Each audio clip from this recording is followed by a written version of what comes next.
Hello बच्चों, welcome back to my channel RM study time. आज हम लोग जा रहे हैं कक्षा 8 की पाठ्य पुस्तक मंजरी का पाठ 3 सच्ची वीरता का एक्सरसाइज करने। अगर आपने इससे प्रीवियस लेसन्स की एक्सरसाइज नहीं देखी है तो उसे आप प्लेलिस्ट में चेक कर लें, आपको वहां पर सभी लेसन की एक्सरसाइज मिल जाएगी। साथ ही अगर आप 8th क्लास की इंग्लिश बुक का किसी भी लेसन का हिंदी अनुवाद या फिर एक्सरसाइज चाहते हैं तो वह भी आपको प्लेलिस्ट में मिल जाएगा। चलो वीडियो स्टार्ट करते हैं। अगर वीडियो आपको पसंद है तो ज़रूर लाइक करें। बच्चों, एक्सरसाइज शुरू करने से पहले आप लोग अपनी पेन और कॉपी को लेकर बैठे ताकि साथ के साथ इसे नोट करते चलें। तो प्रश्न है, किसी भी साहसपूर्ण कार्य को बहादुरी से करना वीरता कहलाती है। सोचिए और लिखिए कि आपके आसपास घटने वाली वे कौन सी स्थितियाँ हो सकती हैं जिनमें आप बहादुरी का परिचय दे सकते हैं। तो यहाँ पर जो उत्तर लिखा है इसके अलावा भी आप अपने सुझाव से, अपने सोच से भी उत्तर लिख सकते हैं। तो हम यहाँ पर बता दे रहे हैं कि क्या उत्तर लिखा जा सकता है। उत्तर है, भयंकर आग लगने पर साथियों के साथ बाल्टियों में पानी लेकर आग बुझाने की कोशिश करेंगे, जले हुए लोगों को प्राथमिक उपचार दिलाएंगे, बाढ़ की स्थिति में तैरकर लोगों को जीवन रक्षा करने की कोशिश करेंगे। तो इस तरह की जो है हम बहादुरी दिखा सकते हैं। तो अगला प्रश्न है, विचार और कल्पना। प्रश्न नंबर 1 है, वीर पुरुष की तुलना बरसने वाले बादलों से और कायर पुरुष की तुलना गरजने वाले बादल से क्यों की गई है।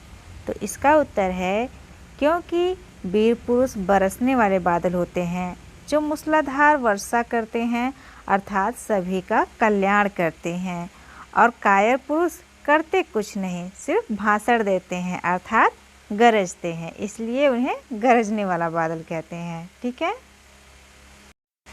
अगला प्रश्न है, सच्चा वीर बनने के लिए आप अपने भीतर किन गुणों को विकसित करेंगे।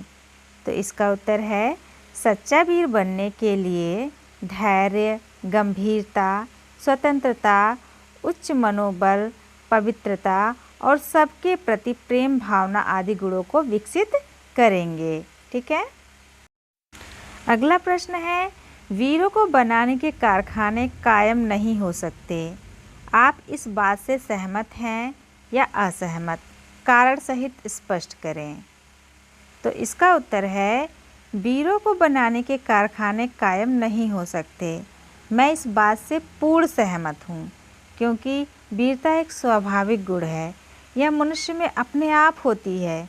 किसी को प्रशिक्षण देकर वीर नहीं बनाया जा सकता। वीरता के गुण किसी में भरे नहीं जा सकते हैं, वे उनमें मौजूद होते हैं। ठीक है। तो इस तरह से जो है हम वीरता को किसी के अंदर भर नहीं सकते, ना ही हम वीर पुरुष बना सकते हैं।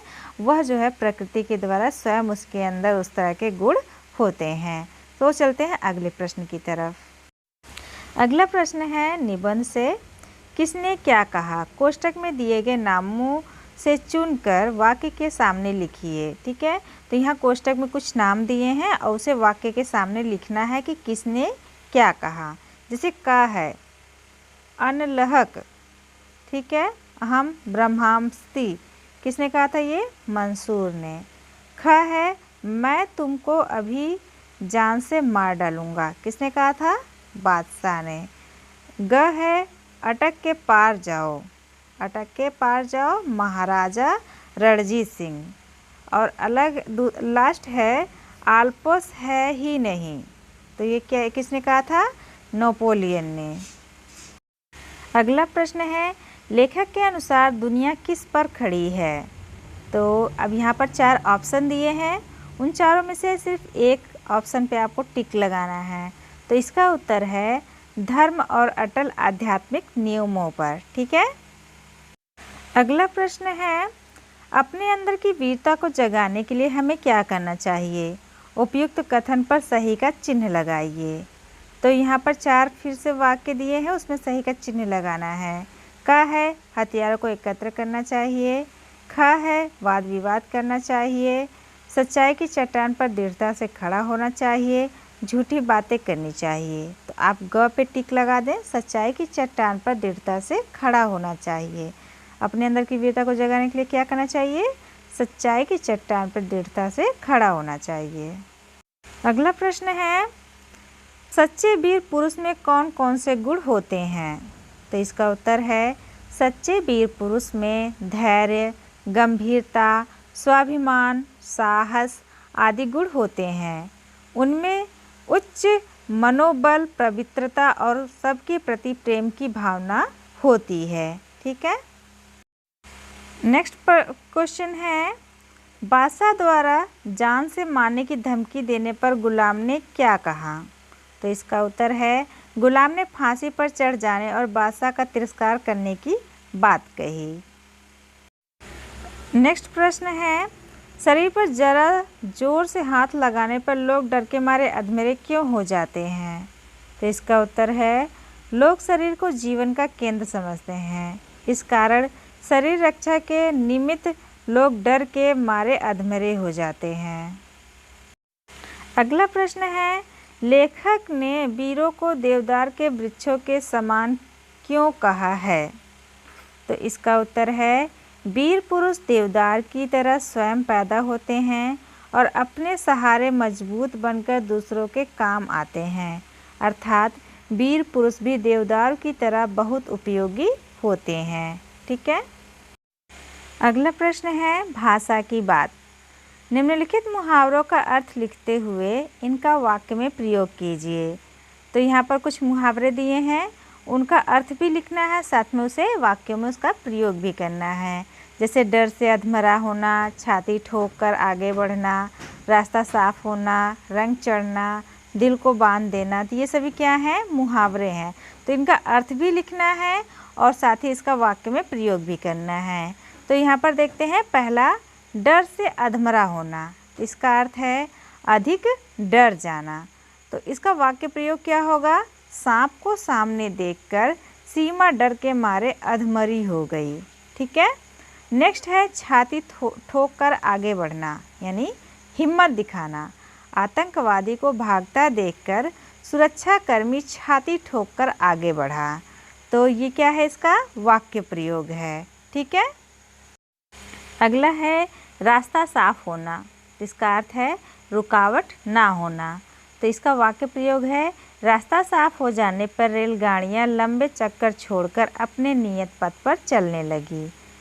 इसके बाद नेक्स्ट है रंग चढ़ना, यानी कि असर होना। इसका अर्थ क्या है? असर होना। वीर पुरुष को देखकर वीरता का रंग चढ़ना स्वाभाविक है। नेक्स्ट है दिल को बांध देना, इसका अर्थ है दिल पर काबू कर लेना। इसका वाक्य प्रयोग है गांधी जी ने अपने सर्वधर्म समभाव से लोगों के दिलों को बांध लिया। ठीक है। तो ये सब क्या हो गए? मुहावरे और उसका अर्थ और उसका वाक्य प्रयोग। इसके अलावा साथ ही जो इसमें हमने वाक्य प्रयोग बताए हैं, इसके अलावा आप अपने मन से भी वाक्य प्रयोग कर सकते हैं। अगला प्रश्न है, आज़ाद, गुलाम, बादशाह, कैदी, फौज, दरिया और कुदरत उर्दू के शब्द हैं। हिंदी में इनके समानार्थी शब्द लिखिए। ठीक है।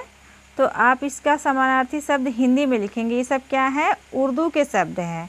तो इसका उत्तर है स्वतंत्र, सेवक, राजा, बंदी, सेना, नदी और प्रकृति। ठीक है। ये सब क्या है? उर्दू के शब्द का हिंदी है। अगला प्रश्न है, सत्व शब्द में त्व प्रत्यय जुड़कर सत्व प्लस त्व सत्व बन गया। नीचे लिखे शब्दों में त्व जोड़कर नए शब्द बनाइए। तो ये सब क्या है? प्रत्यय हैं। जो शब्द पीछे जुड़ते हैं शब्दों के वो प्रत्यय होते हैं और जो शब्द शुरू में जुड़ते हैं शब्द के वह उपसर्ग होते हैं। ठीक है। तो यहाँ पर देखो महत्व, महत्व में आप त्व प्रत्यय लगाएंगे तो बन जाएगा महत्व। प्रभु, प्रभु में त्व प्रत्यय लगाएंगे तो बन जाएगा प्रभुत्व। तत्, तत् में त्व प्रत्यय लगाएंगे तो बन जाएगा तत्व। और वीर, वीर में त्व प्रत्यय लगाएंगे तो बन जाएगा वीरत्व। ठीक है। तो इस तरह से त्व प्रत्यय लगाकर हम शब्द के अर्थ को भी बदल सकते हैं। अगला प्रश्न है, विलोम या निषेध के अर्थ में कुछ शब्दों के पूर्व आ या अन जुड़ जाता है। जैसे संभव से असंभव और आवश्यक से अनावश्यक शब्द बनता है। अन का प्रयोग उस समय होता है जब शब्द के आरंभ में कोई स्वर हो। अ और अन की सहायता से नीचे लिखे शब्दों का विलोम शब्द बनाइए। उपस्थित स्थायी साधारण समान उदार, इन सभी वर्ड में जो है, इन्हीं सभी शब्द में अ और अन लगाकर हमें इसका विलोम शब्द बनाना है। तो जैसे उपस्थित तो हो जाएगा आपका अनुपस्थित, समान असमान, स्थायी अस्थायी, उदार अनुदार, साधारण असाधारण। ठीक है, तो यहाँ पर देखो अन और अ का प्रयोग करके हमने इससे विलोम शब्द प्राप्त कर लिए। अगला प्रश्न है अल्पस शब्द आ प्लस ला प्लस प प्लस सा, ये जो नीचे हलंत लगा इसका मतलब ये आधा होता है। ठीक है, अ से बना है। इसमें ल प स जिसमें हलंत लगे हैं क्रम से 3 व्यंजन आए हैं, इन्हें व्यंजन गुच्छ कहा जाता है। पाठ से इस प्रकार के व्यंजन गुच्छ वाले शब्द चुनकर लिखिए। जिसमें आधे शब्द लगे रहते हैं उन्हें व्यंजन गुच्छ कहा जाता है, तो उसको ही छाट के यहाँ पे लिखना है। तो पहला हो गया आपका ब्रह्मास्मि, और सेकंड है अभिव्यक्ति, और थर्ड है आध्यात्मिक। ठीक है, तो ये आपके इस चैप्टर में ये सारे शब्द हैं। सो यह आपके इस पूरे चैप्टर का फुल एक्सरसाइज था। आई होप कि वीडियो आपके लिए हेल्पफुल होगी। अगर पसंद आए तो ज़रूर लाइक करें। So it's enough for the day, we will meet again in next video. Thanks for watching this video.